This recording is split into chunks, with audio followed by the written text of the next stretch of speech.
Hello friends, welcome to my channel.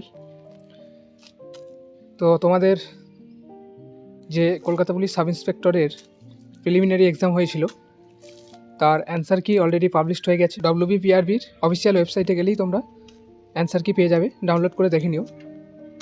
তাহলে তোমরা মোটামুটি একটা আন্দাজ করতে পারবে যে তোমরা প্রিলিতে কত নাম্বার পাবে।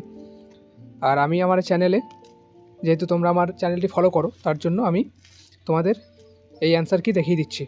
তো অবশ্যই শেষ পর্যন্ত দেখে পুরো অ্যান্সারগুলো তোমরা মিলিয়ে নিও। তো এই হচ্ছে KPSI প্রিলিমিনারি এক্সামের অ্যান্সার কি। তো একটু তাড়াতাড়ি দেখে নিও, যেহেতু অনেকগুলো প্রশ্ন আছে। দেখো,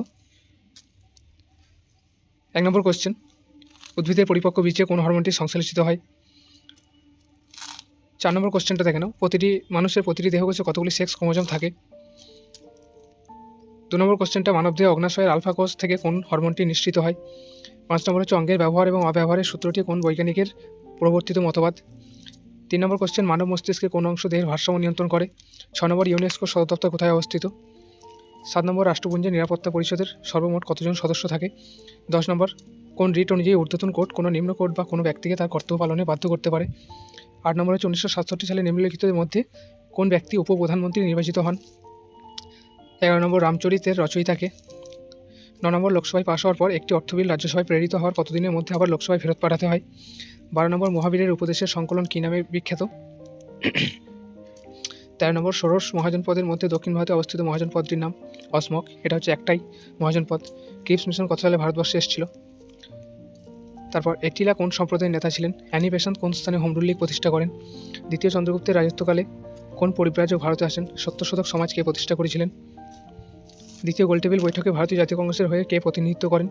নিচের কোনটি অ্যালুমিনিয়ামের একটি আকরিক নয়। গিলবার্ট বিল কোন বিষয়ের সঙ্গে সম্পর্কিত ছিল। বিচার ব্যবস্থা। কোন অ্যাসিডকে অ্যাকোয়া ফর্টিস নামে অভিহিত করা হয়। Nitric acid. পিতল কোন ধাতু দ্বারা প্রস্তুত একটি সংকর ধাতু। তামা ও দস্তা। নিচের কোন বৈজ্ঞানিক কোয়ান্টাম তত্ত্বের সাহায্যে পরমাণুর গঠন ব্যাখ্যা করেন। Nils bore. হার্জ কিসের একক কম্পাঙ্কের মরীচিকা। নিম্নলিখিত কোনটি উদাহরণ অভ্যন্তরীণ পূর্ণ প্রতিফলন। 26 নম্বর প্রশ্ন দেখে নাও, নিচের কোনটির ক্ষেত্রে তরল অবস্থা থেকে কঠিনে পরিণত হলে পদার্থটির আয়তন বেড়ে যায় না। 29 নম্বর, সাধারণ চাপ ও তাপমাত্রায় নিচের কোনটি অনিয়মিতকার নয়। সাধারণ লবণ। 27 নম্বর,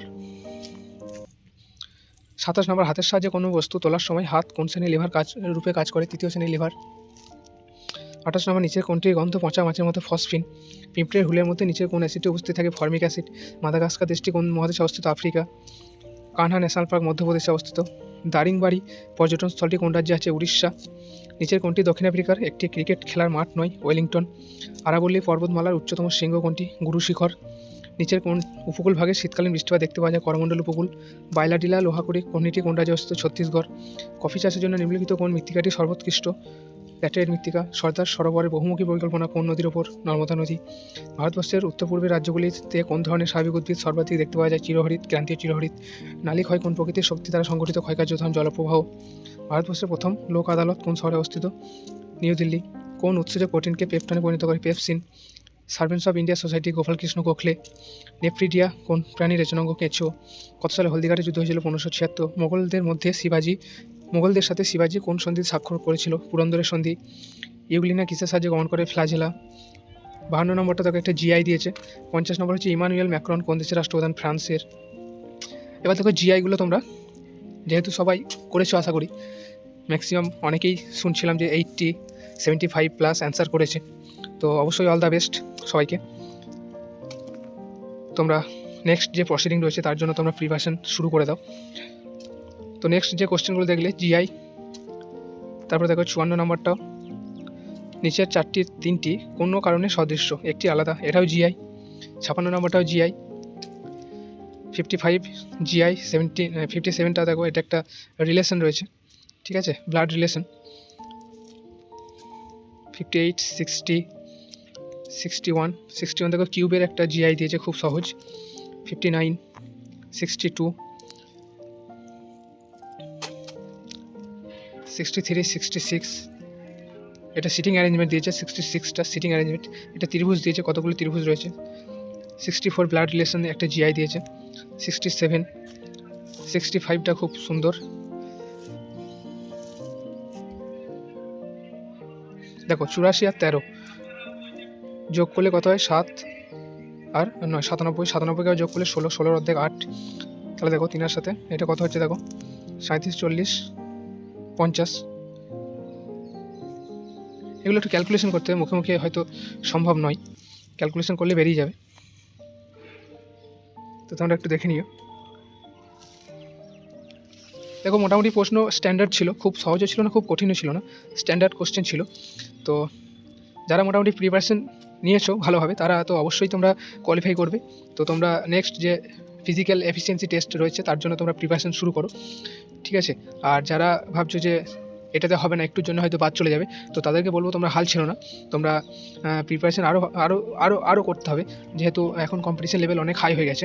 তাই সকলকে রিকোয়েস্ট করবো তোমরা হাল ছিল না, একটার পর একটা পুলিশের রিক্রুটমেন্ট আসতেই চলেছে, ঠিক আছে। আবার দেখো কলকাতা পুলিশের constable, lady constable recruitment application শুরু হয়ে গেছে, তো এটার জন্য তোমরা আবার তৈরি হও, ঠিক আছে। তো সবাইকে অল দ্য বেস্ট, ভালো থাকবে। আর আমার চ্যানেলে যদি নতুন হও তাহলে অবশ্যই সাবস্ক্রাইব করে রাখবে, ঠিক আছে। তো তোমরা অ্যান্সারগুলো মিলিয়ে নিও, আমি ডেসক্রিপটিভ বক্সে তোমাদের পিডিএফ দিয়ে দেবো অ্যান্সার কি, তোমরা ডাউনলোড করে সেখান থেকে দেখে নিতে পারবে, ঠিক আছে। আর আমার এখানে যেহেতু সেরকম সুযোগ নেই, তাহলে আমি প্রত্যেকটা জিআই তোমাদেরকে সলভ করে দেখিয়ে দিতাম, যেহেতু আমি এখানে এখন ট্রেনিং করছি। তো সেই হিসেবে ভবিষ্যতে আমি যদি কোনো রকম সুযোগ পাই তাহলে আমি তোমাদেরকে আবার এরকম কম্পিটিটিভ ক্লাস করাবো।